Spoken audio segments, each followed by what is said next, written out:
In the Avatar world, spirits are often treated like side characters, mysterious, powerful, but distant. But that's a misunderstanding. Spirits aren't decoration. They aren't mythology.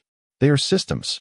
They regulate the world in ways most people, even inside the story, barely understand. Today, we're breaking down what the spirit world really is, how it functions, and why disturbing it has consequences far beyond any single battle. Welcome back to the Lore Garden.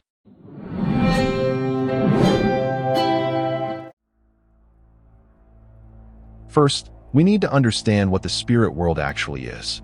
Unlike many fantasy settings where the spirit realm is just a ghost town for the dead, the spirit world in Avatar is a parallel plane of reality that coexists with the physical world. Think of it as the flip side of a coin. While the physical world is defined by matter and time, the spirit world is defined by energy and emotion. The most crucial rule of this realm is that it is psychoreactive. In the physical world, if you are angry, you might punch a wall. In the spirit world, if you are angry, the sky might turn purple, a storm might manifest instantly, and benign spirits might transform into terrifying dark entities. As we saw with Korra, the environment reacts to your internal state. To survive here, you must maintain a balanced mind. Geographically, it is vast and nonsensical. Distances don't matter here. You might walk through a bamboo forest and instantly end up on a floating mountain. It connects to the physical world most strongly during the solstices, the winter solstice being the time when the line between the two worlds is thinnest. So how do you get in? Historically, there were only two ways, and the method you choose changes the rules of engagement. The most common method is meditation.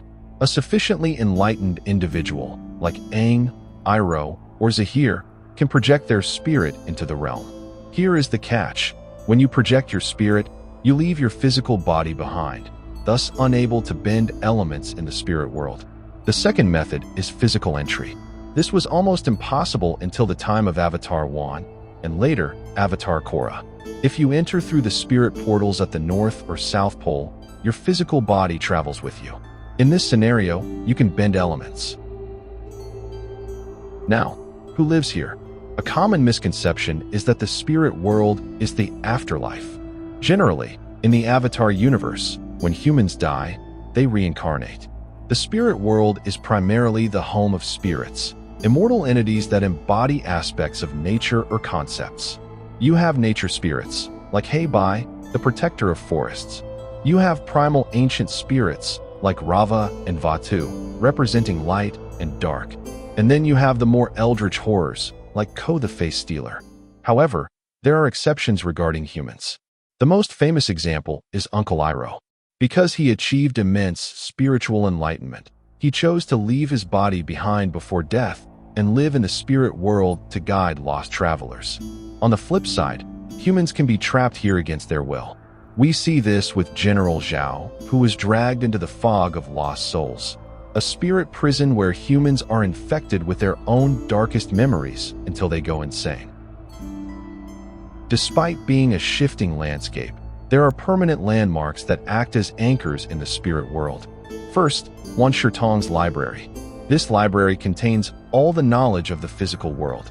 It used to exist physically in the Earth Kingdom desert, but Wan Shirtong, the giant owl spirit, got fed up with humans using his knowledge for war and pulled the entire building into the spirit world. Then there is the Tree of Time. This is perhaps the oldest living thing in existence. Korra used this tree to connect to the cosmic energy of the universe. It represents the binding of memories and time itself. And we can't forget the Spirit Oasis. While technically located in the North Pole of the physical world, the water there comes from the spirit world, acting as a direct crossover point where the moon and ocean spirits chose to live as koi fish. The history of this realm is defined by its relationship to us. 10,000 years ago, spirits and humans lived together in the spirit wilds. But it wasn't peaceful. Humans were forced to live on the back of lion turtles to survive the dangerous spirits. The first Avatar, Wan, decided that the two groups could not coexist without destroying one another. He closed the portals, separating the worlds and assigning the Avatar as the bridge. For 10 millennia, The Avatar was the only link. That is, until Avatar Korra. In a controversial move, Korra decided that one was wrong. She believed that humans and spirits could learn from one another. At the end of harmonic convergence, she left the spirit portals open. The worlds were reunited. The spirit world is more than just a setting in Avatar. It is a character in itself.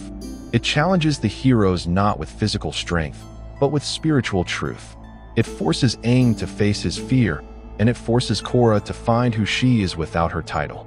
It is a reminder that in this universe, power isn't just about throwing rocks or shooting fire.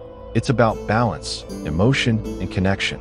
What is your favorite location or spirit from the series? Do you think Korra was right to leave the portals open? Let me know in the comments below. Thanks for watching, and until next time, keep exploring.